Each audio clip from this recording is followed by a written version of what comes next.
아멘. 네, 여러분 축복합니다. 주님께서 우리에게 늘 새로운 것을 가르쳐 주시길 원하십니다.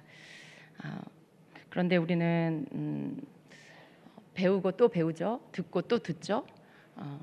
근데 늘 새로워요, 그죠?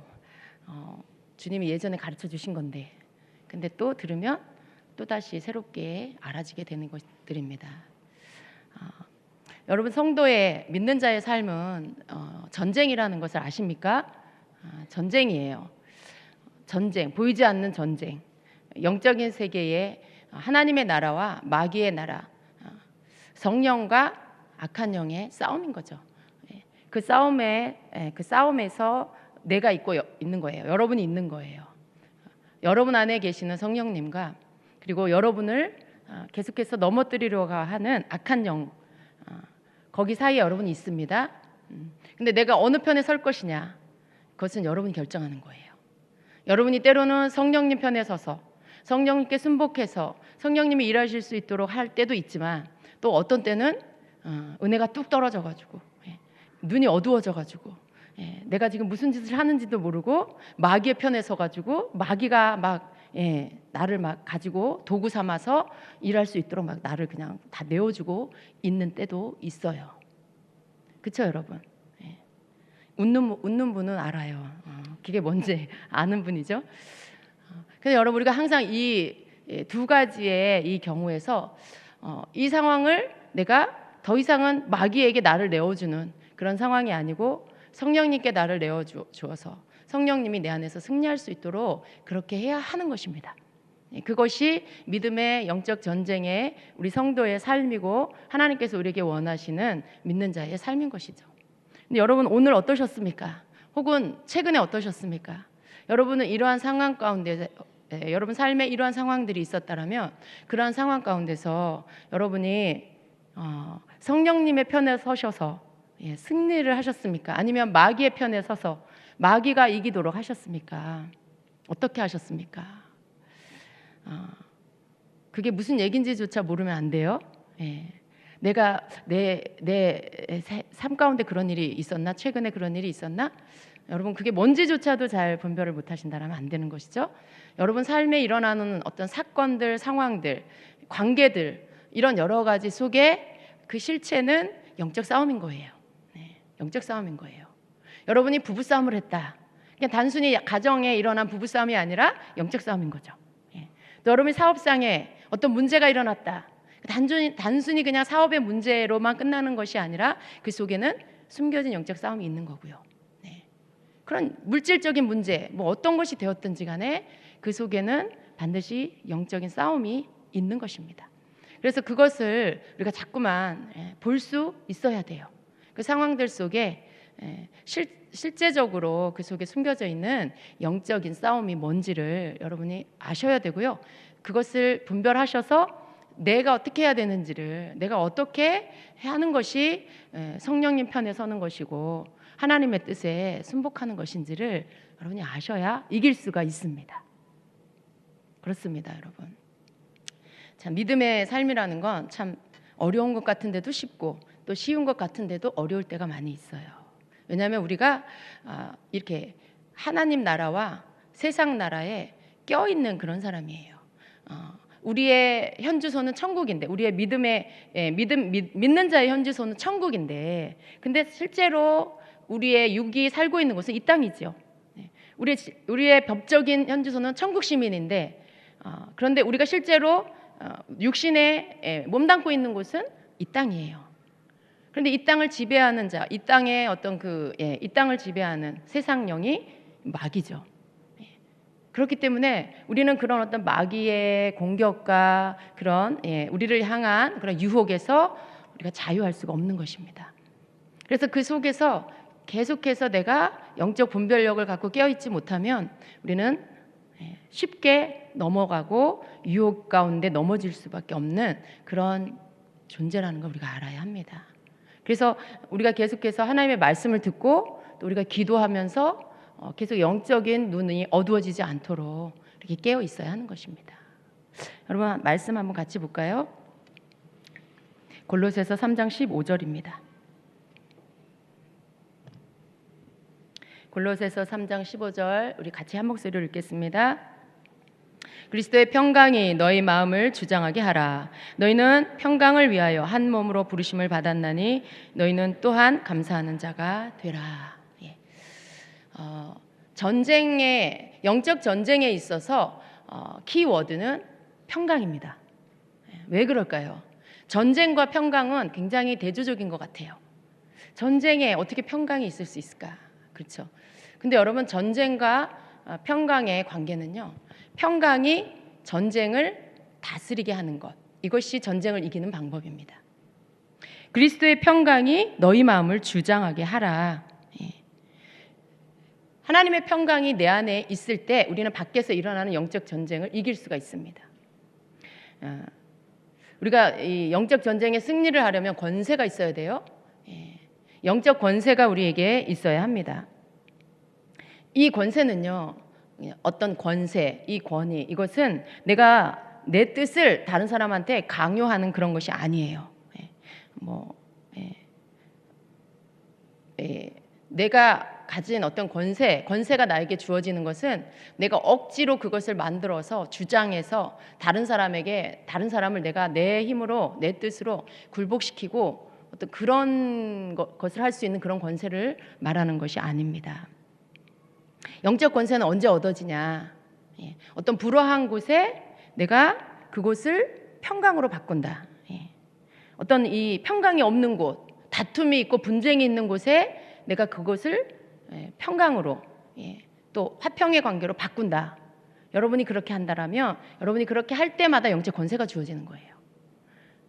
내가 그렇게 할 때마다 권세가 주어져요. 여러분의 가정에 막 분란이 일어나는데 여러분이 그 분란과 분열과 분쟁이 잠잠해지고 그리고 화합하게 하고 그리고 그 가운데 하나님 평강이 임하게 한다라면 여러분에게 권세가 주어지는 거예요. 그래서 평강은 내가 평강하게 할 때 권세가 주어지고요. 또 그 권세가 주어진 자에게는 그 평강을 만들어낼 수가 있는 것입니다. 내가 만들 수가 있어요. 그 평강이 오게 할 수가 있는 거예요. 왜냐하면 평강은 하나님께로부터 오는 거예요. 예수 그리스도께로부터 오는 거예요. 평강의 하나님. 성경에 보면 평강의 하나님이라는 단어가 굉장히 많이 나와요. 하나님은 평강의 하나님이시죠. 그래서 모든 것을 시끄럽고 막 싸움이 일어나고 분쟁이 있는 곳에 하나님은 평강하게 하실 수 있는 능력이 있으세요. 이렇게 많은 사람들이 있고 모든 사람들의 생각이 다르고 의견이 다르지만 하나님의 평강의 하나님 이곳에 임하시면 평강의 하나님의 말씀이 선포되면 다수의 이 많은 사람들의 모든 생각과 마음이 하나님의 말씀 앞에 평강의 하나님 앞에 하나가 될 수가 있습니다. 이거 하나님의 능력이죠. 왜냐하면 그분은 평강의 하나님이기 때문에 그렇습니다. 그래서 로마서 16장 20절에는 평강의 하나님께서 속히 사단을 너희 발 아래 상하게 하시리라 말씀해요.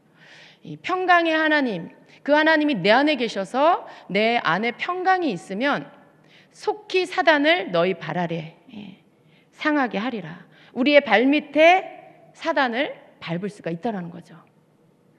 여러분 그런 자가 되기를 원하십니까? 우리가 쉽게 이런 거예요. 영적 싸움, 어떤 싸움이 일어났는데 그 가운데 내가 감정으로나 어떤 이런 밖으로부터 오는 이 상황 가운데 상황이 가져다주는 나에게 넣어주는 감정 혹은 그 상황이 내게 넣어주는 두려움, 이런 것들, 불안함, 내가 이런 것들에 잡히지 않고 내 안에 계속 평강을 유지할 때 그 사람 승리할 수 있어요. 막 밖에서는 막 별 일이 일어나는 뭐 지지고 볶고 막 싸우고 별일이 일어난다 해도 여러분 안에 평강의 하나님을 모시고 여러분 안에 말씀을 붙잡고 그 평강을 잃어버리지 않고 있을 수 있다라면 여러분 승리할 수 있습니다. 그것과의 싸움이에요, 영적 전쟁은. 근데 우리는 어떻게 해요? 대부분 밖으로부터 어떤 사건이 일어나면요, 벌써 감정이 벌써 요동치고요, 그 다음에 두려움이 확 들어오고요, 불안감, 또 초조함, 이런 것에 막 휩싸이죠. 그 말은 사단이 집어넣어주는, 사단으로부터 나오는 것들에 여러분이 벌써 먹혔다라는 거예요. 다 내 안에 지켜야 할 것들을 다 뺏겼다라는 거죠. 그러면 여러분 승리할 수가 없어요. 그냥 사단이 조종하는 대로 끌려가게 돼 있어요. 화가 나게 하면 화를 일으키고, 뭐 영적인 분별은 전혀 할 수가 없고요. 막 마음이 두렵고 아직도 일어나지 않은 일에 대해서 막 걱정을 하고, 그러면서 또 뭐 과거를 생각하고 막 이런 이게 너무나 육적이고 너무나 이 마귀적인 것들이 막 내 속에서 끊임없이 일어나게 되는 거죠. 마귀가 자신에게 이게 잠식당한 그에게 자기의 것들을 계속해서 집어넣어 주는 거죠. 그래서 영적인 그런 주님이 주시는 것들에 대해서는 전혀 생각하지 못하도록 만드는 게 마귀의 전략입니다. 그래서 그 사람이 그 전쟁에서 이 사건에서 이길 수 있겠냐 없겠냐는 그 사람 마음 안에 평강이 지켜지고 있느냐 아니냐 이것으로 이미 판가름이 되는 것입니다. 여러분 어떤 상황을 만나든지 여러분 마음 평강할 수 있는 거, 혹은 여러분이 정말 그런 적이 있습니까? 별 소식을 다 들었는데 별일이 다 일어났는데 내 마음은 고요해. 아무렇지도 않아. 내 마음은 정말 고요한 바다같이 호수같이 너무 잠잠하고 조용하고 아무 어떤 감정의 요동함도 없고. 여러분 그런 적 있으시죠? 그렇다면요 그 일이 그 사람을 넘어뜨릴 수도 없어요. 그 일은 그냥 그 사람에게 지나가는 바람같이 그냥 스쳐 지나가게 되는 거예요. 하나님은 우리가 그렇게 되기를 원하십니다. 좀 그렇게 점점 그런 자가 되어져서 좀 어떤 이 세상에서 일어나고 있는 일들, 여러분 삶에서 끊임없이 사단이 여러분을 이렇게 공격하면서 여러분을 찔러대면서 어떻게 해서든지 여러분을 넘어뜨리려고 하는 악한 사단의 그런 공격에서 여러분이 이기는 자가 되기를 원하세요. 그래서 올 한 해는 여러분 자신 속에 평강을 지키는 게 여러분의 숙제예요. 어떤 방법, 무슨 뭐 어떻게 할 것인가에 대한 그런 전략적인 방법, 그런 걸 찾기 이전에 여러분 안에 평강을 지키세요. 평강이 하나님을 꼭 붙드세요. 그래서 여러분의 심령이 요동치지 않게 하세요. 막 올라갔다 내려갔다 롤러코스터 타게 하지 마시고 고요하고 잠잠하게 평안 가운데 여러분의 마음이 서 있도록 그렇게 하십시오. 그게 여러분이 올 한 해 계속해서 여러분 자신 안에서 싸워야 할 문제인 것입니다. 그래서 여러분이 아까 제가 영적 권세를 이야기했는데요. 평강이 있는 자는 영적 권세를 얻은 자고요. 그렇게 자기 속에 바깥에서 일어나는 일에 영향을 받는 게 아니라 내 안에 계시는 하나님의 영향을 받고 내 안에 계시는 평강의 하나님의 그 영향권 아래 내가 있으면 그 사람 영적 권세가 이미 주어져 있는 자라고 했죠. 근데 이 권세가 있는 자는 또 평강을 만들어낼 수 있어요. 그런데 이러한 어떤 하나님의 그러한 이 평강이 그 사람에게 있냐 없냐를 바깥으로 볼 수 있는 증거가 뭐예요? 바로 그거죠. 어떤 상황이 닥쳤어요. 문제가 일어났어요. 근데 거기에 대해서 그 사람의 반응이 두려워하지도 않고, 초조해하지도 않고, 감정에 휩싸이지도 않고 평안해. 바깥으로 볼 때 그 표면적으로 나타난 모습이. 그러면 역으로 말하면 그게 무슨 말이에요? 그 사람에게는 지금 영적 권세가 있구나라는 것들을 볼 수 있는 거죠. 그게 증거예요. 그게 증거예요.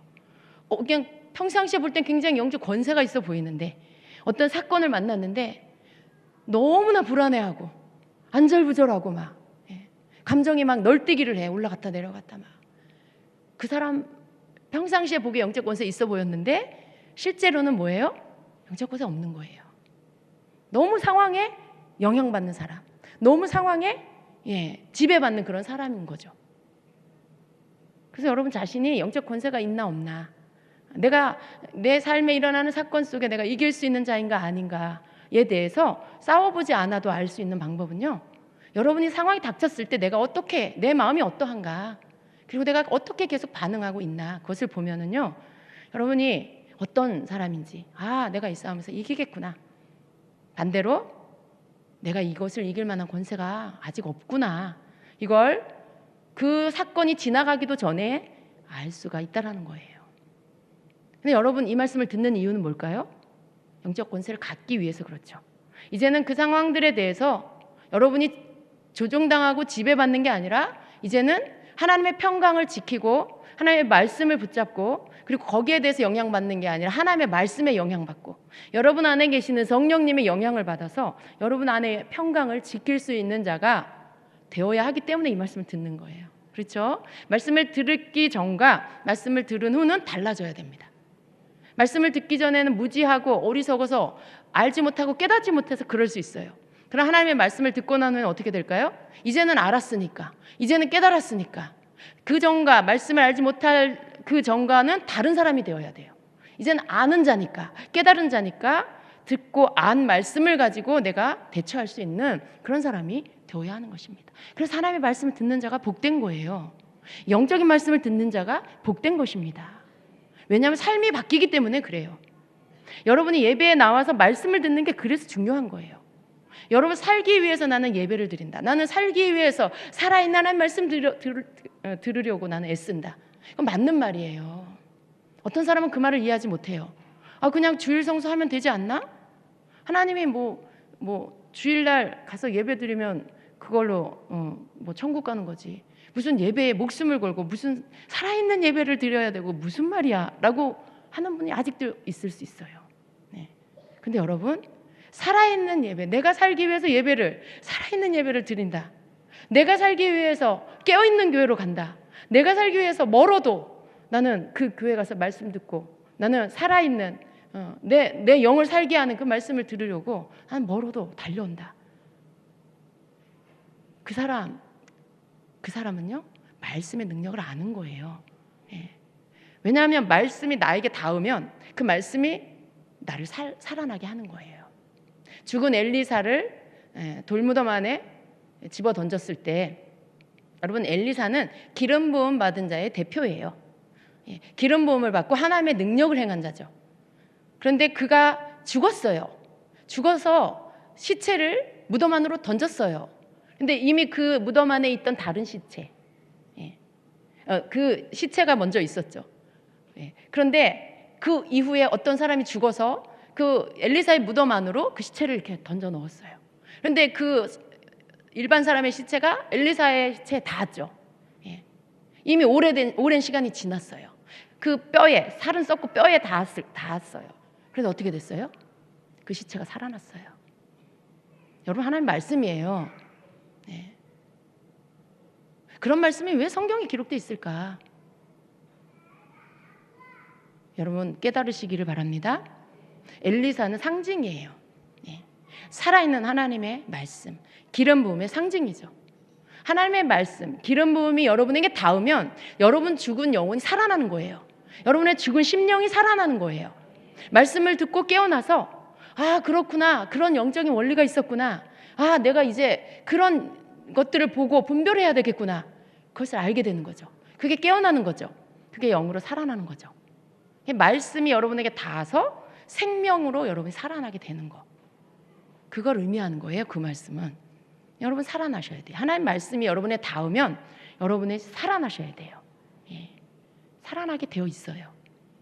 그래서 여러분 삶에 계속해서 일어나고 있는 영적 전쟁과 내가 내 힘으로 어떻게 할 수 없는, 한번 전쟁을 치르고 나면 탈진하고, 마치 전쟁이 휩쓸고 간 그 도시처럼 모든 게 황폐해져 버리고, 여러분 그런 일들을 여러분 반복해서 계속 겪으면 안 되잖아요. 그죠? 그것을 이제는 여러분이 막을 수 있어야 되고요. 거기에 대해서 여러분이 권세를 가지고 선포해서 더 이상 전쟁이 일어나지 않게 하셔야 되고요. 마귀가 여러분을 얕보고 함부로 그렇게 막 폭탄을 투하하지 못하게 막으셔야 되는 거예요. 예수님이 제자들과 함께 배를 타고 가시다가 폭풍을 만났죠. 제자들이 막 물을 퍼내고 애쓰다가 배에 물이 막 들어오고 나중에 배가 막 가라앉게 생겼으니까 어떻게 해요? 그제 예수님을 막 깨워서 우리의 죽게 된 것을 예수님 돌아보지 않으십니까? 예수님 일어나셔서 어떻게 하셨어요? 바람아 바다야 잔잔해라, 꾸짖었다라 그랬어요. 말씀에 마태복음에. 예수님이 바람과 바다를 꾸짖으니까 걔네들이 조용해졌어요. 폭풍이 가라앉고 파도가 가라앉아 버렸어요. 여러분 이건 뭐예요? 권세죠. 권세. 권세예요. 근데 예수님 안에 여러분 예수님이니까 그렇게 하셨겠지 이렇게 자꾸 생각하지 마시고요. 예수님이 우리에게 보여주신 것은 샘플이에요. 샘플이에요. 우리는 도전을 받아야 되고요. 예수님이 우리에게 보여주신 예수님의 일들, 너희도 이러한 일들을 할 것이고 더 큰 일을 너희가 하리라 하시는 예수님 말씀처럼 우리가 그러한 일들을 할 수 있는 것을 믿고 어떻게 그런 일을 할 수 있을까를 배워야 하는 것입니다. 그래서 예수님이 보여주신 그러한 일들 속에 예수님이 만약에 제자들처럼 그 폭풍을 두려워했다라면 폭풍을 향해서 꾸짖을 수 있었을까요? 그리고 설사 두려움에 휩싸여서 개미 목소리로 꾸짖었다고 해봐요. 그러면 그 폭풍이 예수님이 명령하는 그 말에 순종했을까요? 예수님이 그 폭풍 치고 막 비바람이 치고 파도가 일어나서 배가 막 빠지게 생긴 그 상황에 그게 막 너무 두렵고 불안했으면 폭풍이 잠잠해졌을까요? 안 잠잠해졌죠. 그래도 예수님이니까 잠잠해지지 않았을까요? 이렇게 생각하시는 건 아니죠. 예수님이 육신을 입고 우리랑 똑같은 모습으로 이 땅에 오셨어요. 그리고 예수님이 이 땅에 계시면서 그러니까 하나님께 성령님께 철저하게 순복되셔서 오직 하나님의 뜻을 이루는 일에만 일하셨어요. 하나님이 하시는 것을 보고 하나님이 말씀하시는 것만 행하셨어요. 순복이죠, 순복. 그것을 통해서 예수님은 권세를, 예수님 하나님이시지만 하나님과 동등됨을 버리고 육신을 입고 이 땅에 오셨잖아요. 그래서 이 땅에서 예수님이 육신 안에서 우리처럼 육신 안에서 행하셨어요. 그런데 예수님을 통해 능력이 나타날 수 있었던 이유는 예수님 안에 완전한 성령님께 순복되는 그 순복함, 그것이 있었기 때문에 권세가 나타나신 거예요. 우리에게 보여주시는 거죠. 우리가 그렇게 두려워하지 않고 바깥에서 일어나고 있는 일에 대해서 두려워하지 않고 그것을 향해서 내 안에 평강을 가지고 그것을 바라보고 분별하고 그것을 향하여 꾸짖고 명령할 수 있다라면 그 권세가 발휘되어져서 밖에서 일어나는 사단이 일으키는 일들이 잠잠해진다라는 거예요. 그걸 배우라고 하시는 거죠. 그래서 여러분 바깥으로부터 일어나는 일에 대해 여러분이 영향을 받지 않고 마음의 평강을 지키는 것은 굉장히 중요한 일이에요. 그것을 하기 위해서 여러분이 기도하는 거고 늘 여러분 안에 그리스도의 평강이 내 마음을 주장하게 하기 위해서 평강이 하나님이 내 안에 항상 나를 주장하게 하시기 위해서 내가 기도하는 것이고 내가 말씀 묵상하는 거고 내가 예배를 사모하여 달려나오는 거고 그런 거예요. 그게 내 삶에서 줄어들고 없어지기 시작하면 벌써 불안함이 찾아오고 벌써 마음의 평강이 깨지고 바깥의 영향을 내가 받기 시작해요. 바깥에서 일어나는 일에 막 뭐가 안 좋은 일이 일어나면 내가 거기에 요동치고 또 너무 좋은 일이 일어나면 또 거기에 막 흥분하고 이 감정이 막 기복이 주님의 어떠하신 뜻이 이루어져서 기쁜 게 아니고 막 그냥 세상에서 일어나는 어떤 좋은 일 때문에 내가 막 예수님 만난 것보다 더 기뻐해. 그것도 여러분 지나친 감정이에요. 지나친 감정이에요. 그런 여러 가지의 것들에 의해서 평강이라는 것은요, 이게 아무 일도 없이 조용한 걸 평강이라고 하는 게 아니라 정말 말 그대로 오직 하나님의 임재 속에 주님과 함께하는 것 안에서 내 마음에 어떠한 그런 뭐랄까요? 여러분 고요한 호수 봤어요? 고요하고 잔잔한 호수. 정말 평화로워 보이는 그 호수. 내 마음의 상태가 그런 거죠. 샬롬의 상태. 샬롬의 상태. 평안한 상태. 요동치지 않는 거. 대부분의 일반적으로 사람들의 어떤 생각의 상태는 어때요? 우리가 마음을 이렇게 무장되어 있지, 기도와 말씀으로 무장되어 있지 않으면은요, 우리의 마음은 기도를 하면서도 우리의 생각은 어때요? 막 올라갔다 내려갔다 막 여기 갔다 저기 갔다 이 사람 만났다 저 사람 만났다 기도하는 자리에 앉아서 그렇다는 거예요. 내가 기도실에 기도하러 앉아 있는데 나는 지금 몸을 떠나서 내 생각은 막 어디를 갔다가 누구를 만나고 막 무슨 말을 하고 대화를 하고 막 그러고 있잖아요, 여러분. 기도하면서도. 그게 무슨 말이에요? 내 안에 평강이 없다는 거죠. 내 안에 평강이 없어서 막 별 생각이 다 들고 별 사람이 다 떠오르고 별 사건이 다 생각나고 그런 거예요. 그런 상태에서는 내가 기도를 해도 이 기도가 허공을 치는 것 같은 거죠. 주님과 막 이렇게 기도가 올라가서 막 하늘에 닿고 이런 어떤 집중된 그런 기도가 아니라 그냥 산만하고 흩어지는 기도가 돼버리는 거죠. 우리는요, 내 마음의 평강이 유지되도록 내가 지켜내지 않으면은요, 그렇지 않으면 이것은 내가 기도를 해도 힘이 없어. 예배를 드려도 산만해.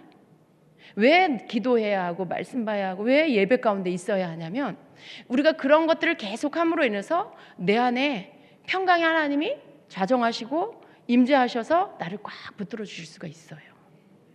내 육신은 자꾸 살아서 자꾸만 내 마음대로 하고 싶어 해요.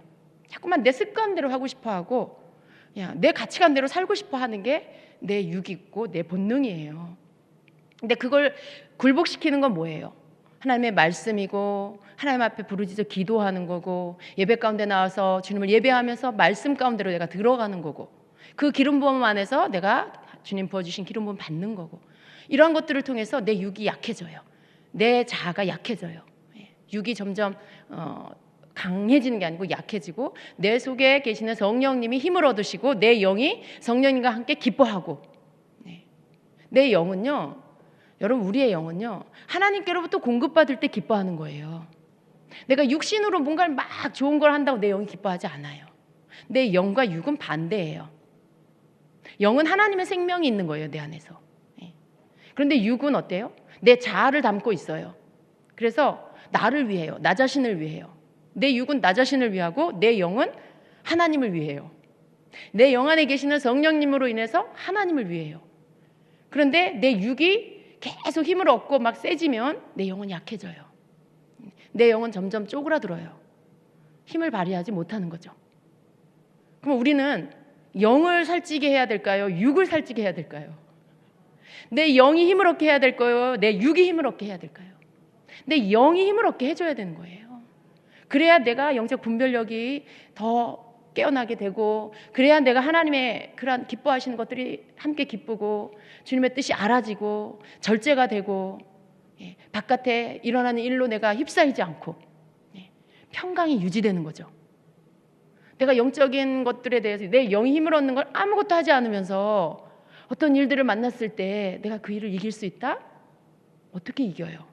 못 이겨요. 왜냐하면 내 육이 힘이 강해져 있는데 맨날 먹고 자고 육적인 거 즐기고 육적인 그런 쾌락과 즐거움과 그런 거 그냥 내 육이 눈에 보는 것 보기에 좋은 거 내가 내 몸이 즐거워하는 것들 그런 것만 추구하다가 어떻게 어떤 어려운 일을 만날 때 거기에서 내가 평강을 유지하고 그것을 두려워하지 않으면서 담대하게 그것을 이길 권세를 사용할 수가 있겠어요? 그럴 수가 없죠. 평상시에 우리는 마치 시합을 나가고 대회를 나가는 운동선수들이 그 대회에 나가서 좋은 성적을 거두기 위해서 열심히 운동 연습을 하고 근육을 만드는 것처럼 우리는 평상시에 내 영이 단련이 되고 힘을 얻어서 근육이 생겨져서 어떤 사건들을 만나게 됐을 때 그것을 내가 그동안에 단련되어져 있는 영적 근육을 통해서 그것을 다 자연스럽게 이겨낼 수 있도록 평상시에 우리가 준비를 해야 하는 것입니다. 그게 말씀이고 그게 기도고 그게 예배고 그게 성도의 코이누니아예요. 그게 성도와의 교제 안에서 내가 교제 속에서 또 다듬어지고 나는 이런 생각을 하는데 저 사람은 그렇게 생각하는구나. 저분은 정말 하나님 말씀대로 그렇게 살아가는구나. 나는 이런 모습 고쳐야 되겠다. 그걸 어떻게 배워요? 여러분이 설교 말씀만 통해서는 다 배울 수가 없어요. 여러분이 셀 모임을 하고 성도 간의 교제를 하면서 함께 나눔을 하면서 어때요? 여러분 삶을 나누죠. 여러분이 무슨 생각을 하고 있는지 어떻게 살고 있는지를 서로 이렇게 나눠요. 말씀을 어떻게 은혜를 받았고 그 말씀으로 어떻게 적용하고 사는지 그걸 나눠야 돼요. 그러면서 뭘 느껴요? 저 사람 나누는 거 들으면서 난 그렇지 못했는데 혹은 나도 저런 일이 있었는데 근데 난 저렇게 반응하지 못했고 그러면서 어떻게 돼요?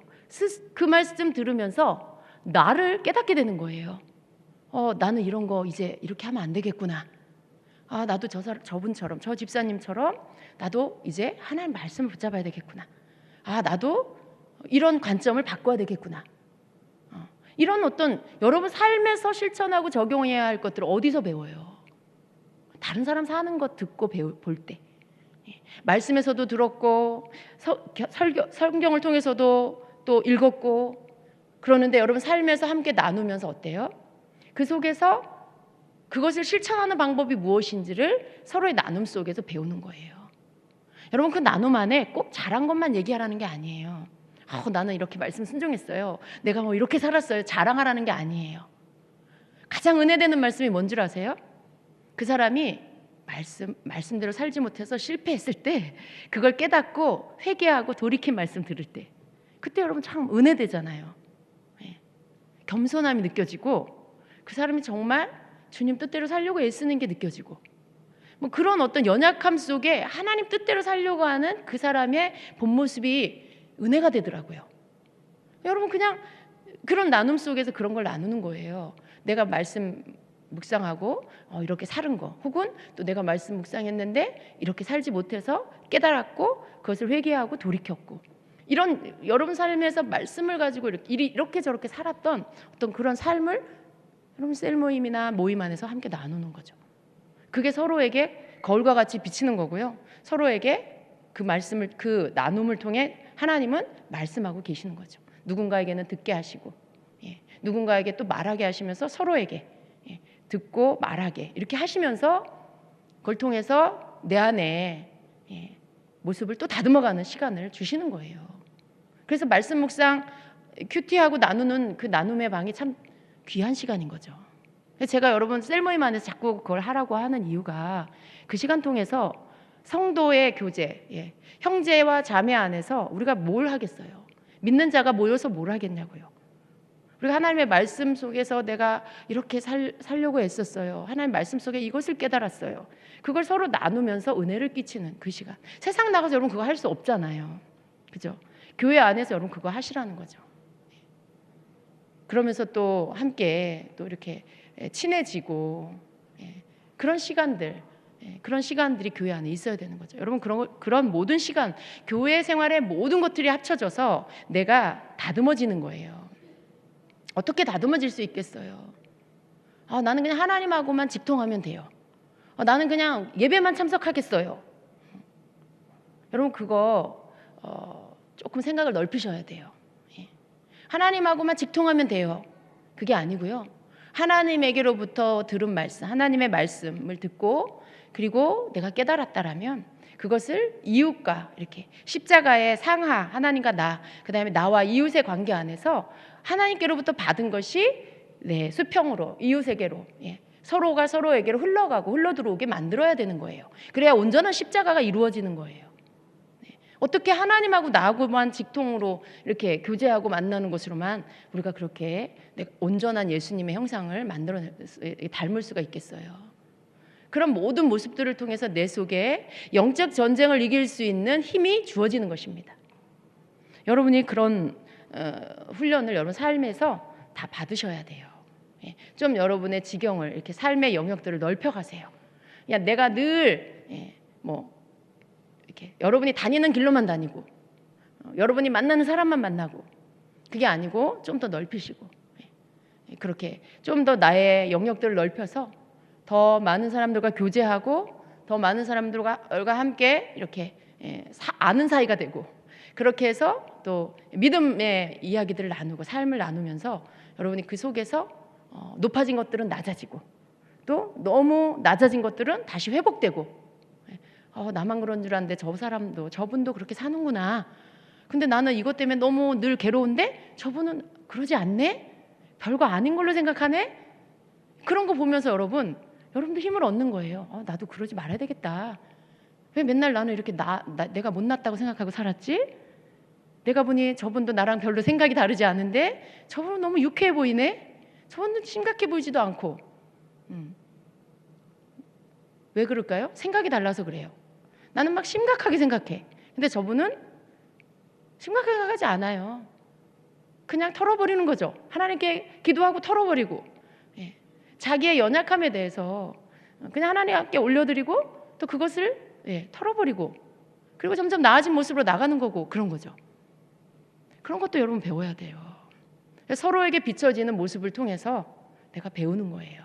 좋은 건 배우고 또 내 좋은 점들은 비춰줘서 다른 사람이 배우고 나쁜 점들은 버리고 고치고 이게 서로에게 우리가 하는 일들입니다. 하나님은 우리를 통해서 서로에게 그 일을 하게 하고 계세요. 나도 모르는 사이에 그렇게 하나님이 일하고 계세요.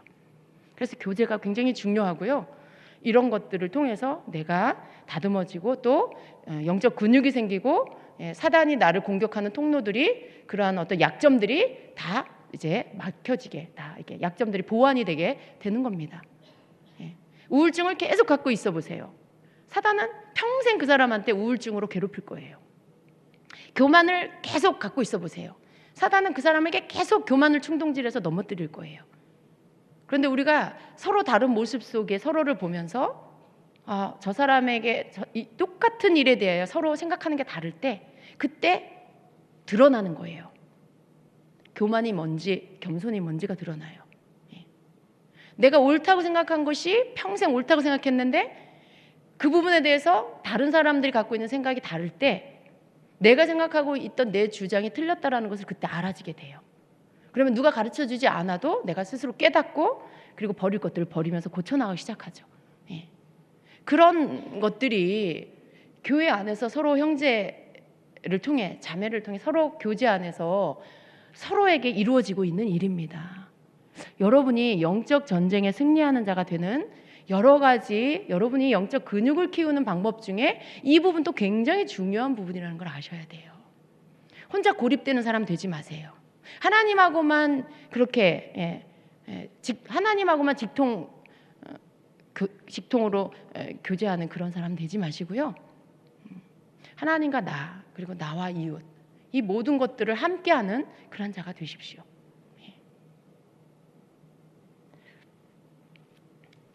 그래서 여러분 사탄이 우리에게 주는 그런 무기가 아셔야 돼요.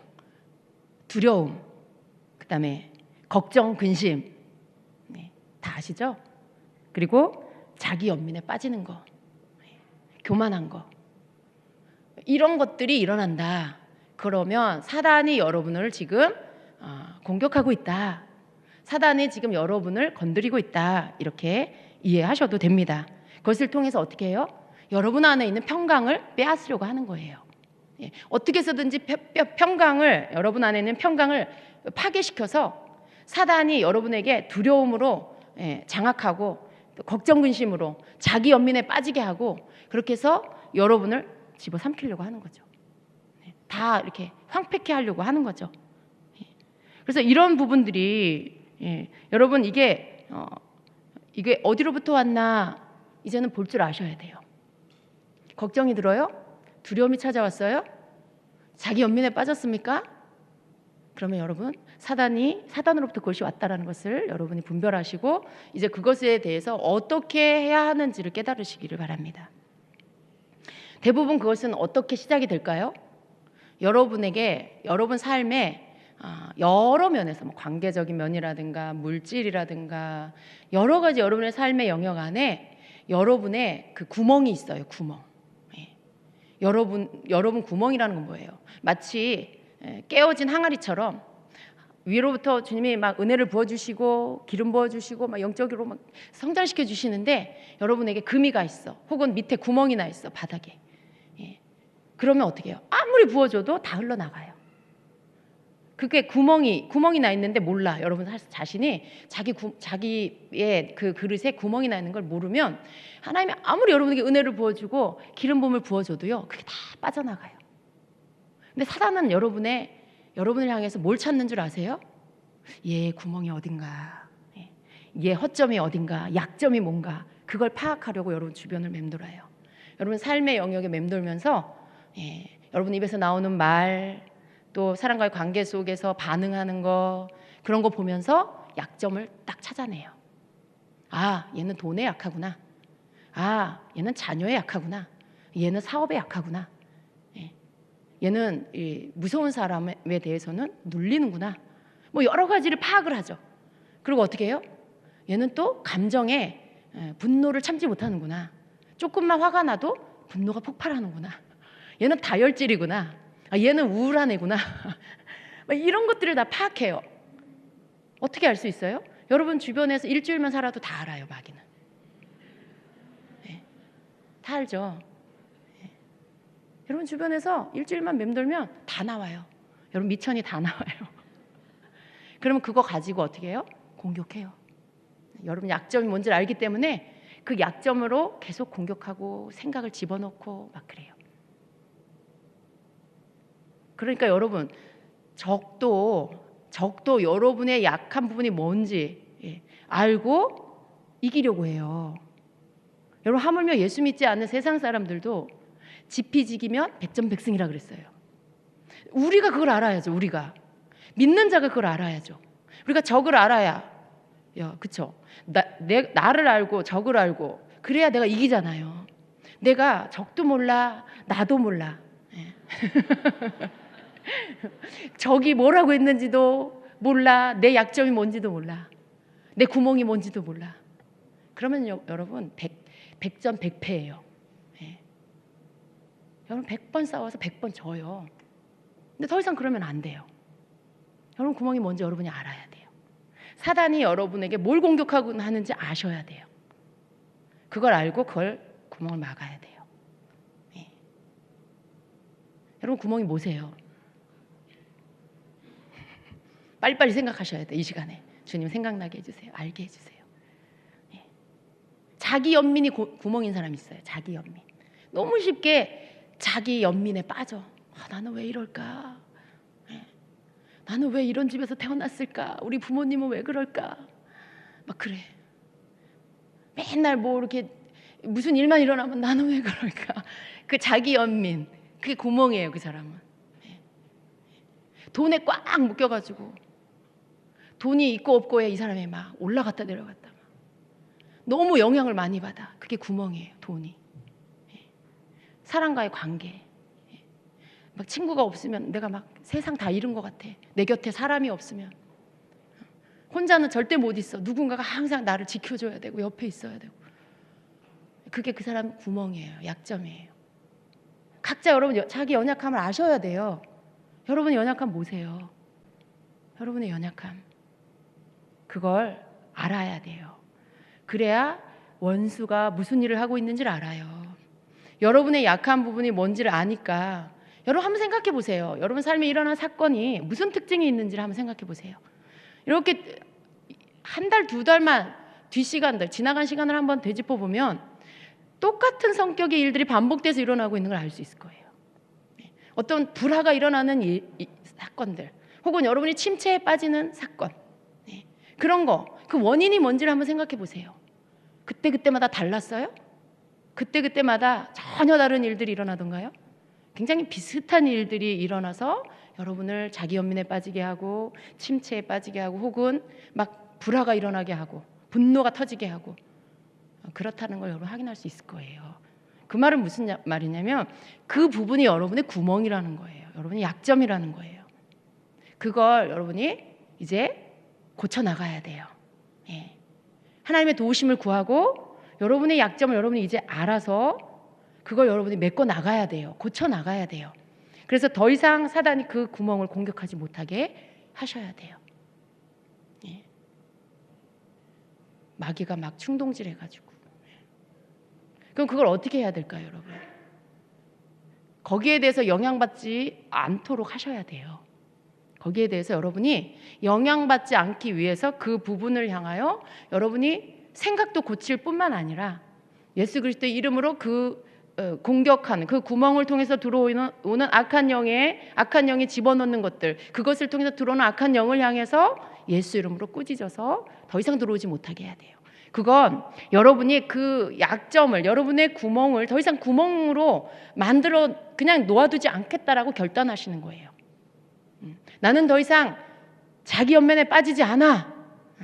나는 더 이상 돈의 노예로 살지 않을 거야. 나의 힘은 예수 그리스도, 나의 주님이셔. 나의 힘은 돈이 아니야. 이렇게 결단하면서 선포해야 돼요. 그렇게 하기로 여러분이 결정하셔야 돼요. 나는 더 이상 하나님 외에 다른 사람을 의지하지 않아. 혼자 있어도 나는 외롭지 않고 두렵지 않아. 왜? 주님이 나와 함께 하셔. 그렇게 선포하셔야 돼요. 그렇게 하고 내가 가지고 있는 이러한 모든 약점들 주님 이제 고쳐주시옵소서. 그리고 내 약점을 공격한 악한 영들아 너는 떠나갈지어다. 그렇게 어떤 여러분이 그것을 막 새롭게 막 보수하는 것, 건물이 막 무너지면 어떻게 해야 돼요? 집 무너지면 수리하고 보수하는 것처럼요. 여러분 안에 무너져 있는 거, 구멍 나 있는 거 보수하는 시간을 가져야 돼요. 그래서 고치고 보완하고 그렇게 하는 게 뭐예요? 결단하고 선포하고 또 꾸짖고 막 이렇게 하면서 여러분을 막 이렇게 구멍 메꾸고 여러분 자신을 보완하고 이렇게 해야 되죠. 그렇게 하고 나서 사건이 일어날 때 분명히 여러분 달라진 모습을 보게 됩니다. 똑같은 일이 여러분 일어났을 때 여러분 반응이 달라진 것들을 여러분 보게 될 거예요. 옛날처럼 그렇게 막 흥분하지 않고 옛날처럼 그렇게 쉽게 그냥 넘어지거나 뚝 밑으로 떨어지지 않고 여러분이 평강 안에서 한 걸음 뒤로 떨어져서 그것들을 관망하고 또 분별하고 살필 수 있는 그 여유가 여러분에게 생길 거예요. 쉽게 휩쓸리지 않게 된다는 거죠. 하나님께서 우리가 그렇게 되길 원하십니다. 근데 우리가 이러한 부분들에 내가 해야 될 부분을 해야만 고침을 받을 수 있어요. 이 모든 것들을 하나님이 그냥 해주시지 않아요. 전략을 알려주시죠. 방법을 알려주시죠. 그리고 너희가 그렇게 할 때 그렇게 승리한다라고 말씀하는 거예요. 그래서 사단이 여러분에게 평강을 갖지 못하도록 여러분의 평강이 깨어지도록 하는 곳이 어딘가 그걸 여러분이 찾으셔서 그렇게 다시 보수하시기를 축복합니다. 그래서 여러분이 승리한다라는 사인은 뭐예요? 여러분 안에 평강이 있느냐 없느냐를 여러분 보시면 돼요. 사건을 만났어요? 어떤 상황들이 벌어졌어요? 그 상황 앞에 여러분 마음이 어떤지를 보세요. 평강이 있습니까? 이상하게 아무지도 않아. 내 마음이 고요해. 그게 너무 이상하게 느껴져요, 목사님이라고 말하는. 하나님이 여러분의 마음을 지켜주시기 때문에 평강 가운데 거하는 거예요. 굳이 그 평강을 이상한 걸로 생각하지 마세요. 어떤 분은 자기가 너무 이상하다고 자기가 여기에 이렇게 편안하면 안 되는데 내가 이거 걱정해야 되는데 너무 편안해서 내가 이상한 것 같다고 그런 분도 계시는데요. 그렇지 않습니다. 평안 가운데 기도하세요. 평안 가운데 여러분에게 주어진 권세를 가지고 선포하세요. 사단이 7길로 도망가도록 여러분이 꾸짖어서 내어 쫓으세요. 그렇게 해서 승리하라고 주시는 여러분이 평상시에 훈련되어져 있고 단련되어 있기 때문에 하나님께서 여러분에게 주시는 영적인 분별력이고 권세고 여러분에게 주어진 근육이에요. 그것이 발휘가 되고 있는 거예요. 이제 사건 속에서. 그러니까 여러분 그 속에서 여러분이 평상시에 잘 훈련되어져 있는 여러분이 단련되어져 있는 그 모습을 실전에 가서 발휘해서 권세를 가지고 실제로 쓰는 자가 되시기를 축복합니다. 많은 두려움이 여러분에게 떠나간 줄로 믿습니다. 우리가요 내 약점이 뭔지를 아는 것만으로도 반은 이긴 거예요. 반은 이긴 거예요, 여러분. 그동안에 뭘 보완을 해야 될지, 뭘 꾸짖어 쫓아내야 될지도 모르는 그런 사람도 있어요. 내 약점이 뭔지를 몰라서 내가 지금 영으로 사는 건지 육으로 사는 건지도 모르는 사람도 있을 수 있어요. 그런데 그것을 안다는 건 여러분 전쟁의 반은 이긴 거예요. 이제 하면 되잖아요, 나머지는. 이제 여러분이 알게 된 것을 가지고 하면 되는 거예요. 결단하면 되는 거고 이제 선포하면 되는 거고 믿음의 싸움을 기도 자리에서 하면 되는 거예요. 기도의 자리에서. 굉장히 여러분 우리의 싸움은 기도의 자리란 거 아셔야 돼요. 그 사람하고 싸우는 게 아니에요. 그 상황에 들어가서 내가 현실에 그 상황의 사건에 들어가서 막 싸우는 게 아니라 기도의 자리에서 싸우는 겁니다.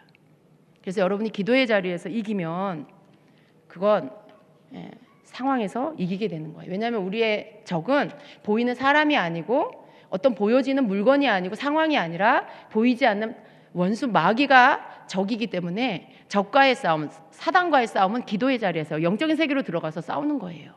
우리 입술의 권세를 가지고 목소리의 권세를 가지고 믿음의 기도를 가지고 싸우는 거기 때문에 기도의 자리에서 꾸짖고 선포해서 우리가 싸울 때 실제 우리의 현실 앞에 상황이 변화되고 현실 가운데 역전되어지는 어떤 일들을 우리가 만나게 되는 겁니다. 그러니까 기도의 자리에서 승리하면요, 사실 현실 앞에 별로 할 게 없어요. 왜냐하면 이미 영적인 세계 안에서 전쟁의 승리가 있기 때문에 그게 결과적으로 현실에 나타나는 거, 이게 이 우리가 살고 있는 이 보여지는 현실 가운데 나타나지는 것입니다. 영적인 세계에서 승리가 이루어지면 이 땅에서 승리가 보여지는 거죠. 여러분에게 그렇게 되길 축복합니다. 그래서 여러분, 기도의 자리에서 싸우는 일을 하세요. 자신을 이기기 위해서 자기 자신의 약한 부분들을 강함으로 바꾸기 위해서 기도의 자리에서 부르짖으세요. 주세요라는 기도, 처음부터 끝까지 그 기도만 하지 마시고 그 기도도 하세요. 그런데 필요한 거, 하나님의 뜻에 합한 거 구하세요. 그리고 또 해야 할 기도가 바로 이런 나 자신을 세우는 기도, 나 자신을 든든하게 하는 이 기도를 여러분이 하셔야 돼요. 그래서 올 한 해는요, 여러분의 기도가 이렇게 좀 더 강하고 담대하게, 또 악한 영을 향하여 목소리를 바라는 그 기도로 나아가시기를 축복합니다. 다 각 사람의 기도의 수준이 있지만요, 점진적으로 점점 더 여러분의 기도가 그렇게 되어져 나가야 합니다. 처음에는 하나님 앞에 간청의 기도, 또 하나님 앞에 토설하는 기도, 그렇게 나가는 거예요. 그러나 그 기도가 드려진 이후에는 그 다음에 선포하는 기도, 꾸짖는 기도, 명령하는 기도로 여러분이 나아가셔야 돼요. 그렇게 예언적 기도로 나아가는 그런 기도가 될 때 여러분이 빼앗긴 것도 도로 찾게 되고요, 여러분의 약점들, 여러분의 구멍도 메꿔지게 되고요, 악한 영도 도망가는 역사가 있게 될 것입니다. 여러분, 그렇게 되시기를 축복합니다. 아멘.